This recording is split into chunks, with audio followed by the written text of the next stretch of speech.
So the first thing that I'm trying to do in my life is reclaim this word holistic.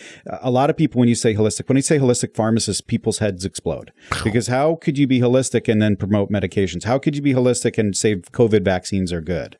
It's because the word holistic doesn't mean anti-medicine. It's because the word holistic means whole being, right? And the a more interdisciplinary approach, looking at all of the possible things. Somebody comes to me and says, I want something natural for sleep. And I said, well, the most natural thing is camping. And their heads explode because they want to follow the route. And then you're a pharmacist and you're just trying to give me Ambien anyway, right? So certainly we want to reclaim this word holistic. The second thing that I guess, like, if I could take the second, third, and fourth thing and put it into one kind of catchphrase, when it comes to your wellness, you want it to be simple, smart, and strategic. So simple, I want people off of your products, less people in your life giving you advice. You want to do more and take less.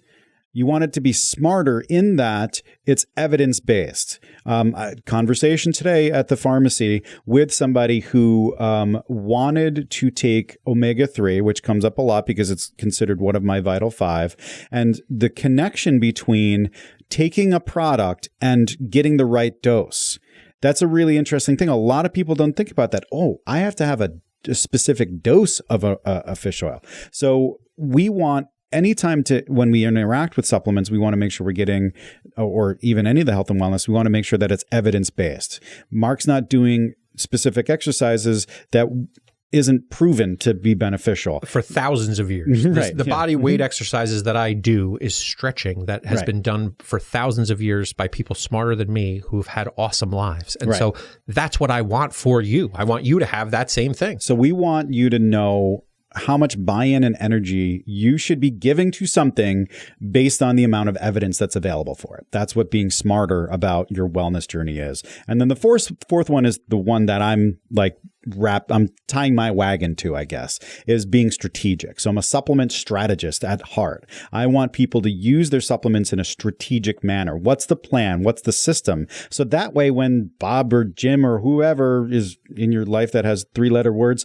names, recommend something for you to take, you say, well, how does this fit into my strategy? How does this fit into my plan to know that you're not just grasping at straws or just shopping for something? You have an anecdote about supplements that I think we were talking about one time. I want you to kind of walk us through that because it kind of ties to this. Yeah, it occurred to me when you were saying that. You were saying sort of people, make decisions about their wellness and their supplement use based on just, standing in a pharmacy and somebody goes, oh, I took this and it helped me with this. And they go, oh, well, I'll just do the same thing. My mom was telling me we were chatting and she said, your dad and your uncle, so my dad's brother, who are genetically linked to me, obviously, and they're males in my family who are older, they had all of these prostate issues that, kind of went undiagnosed. And so for that, the doctor for both of them put them on saw palmetto. And so my mom was like, which is a supplement. Mm-hmm. And so my mom was like, you should probably look into taking that. That was all I needed. And then I just got a random dosage. I don't know if it's even right now as I'm sitting here, I don't even know if it's the right dose. I take it every morning.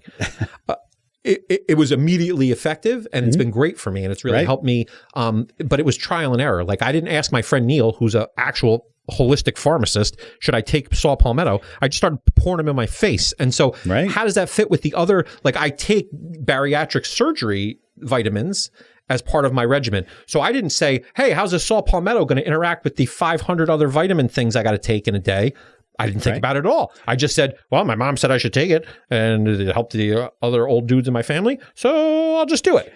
And if you think about it, a lot of people make these arbitrary decisions, like it's not really based on anything.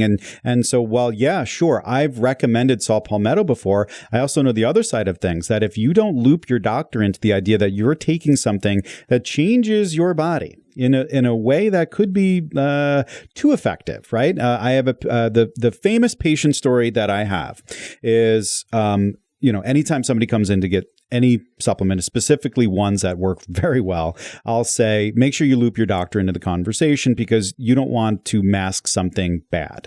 And this person did not do that. They took saw palmetto and it masked cancer, prostate cancer. And the patient ended up dying from prostate cancer because he was taking saw palmetto for so long. It had, progressed long enough and the person died.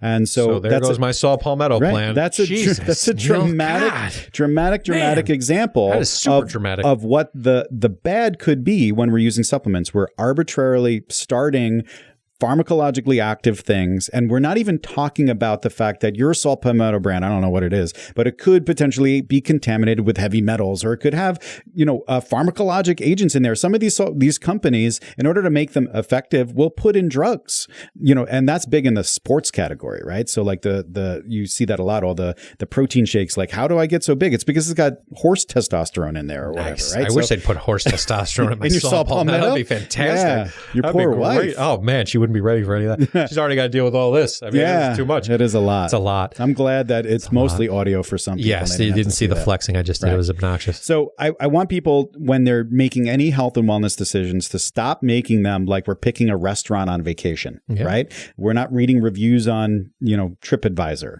But that's how people make decisions. Like, I'll go on the internet and go, hey, is this a good idea? And people go, yeah, it's a great idea. If you base your health and wellness around idiots on the internet, like anybody can have internet. Like Dana's got internet. Like everybody's got internet, guys. I am the smartest person. You are brilliant. But there's a lot of people who have internet that are actual more. Have you met everyone? Yeah. Have you seen do you remember January 6th? People are dumb. And so there's a lot of really dumb people out there. And so that's the kind of thing that we're trying to cut through. Right.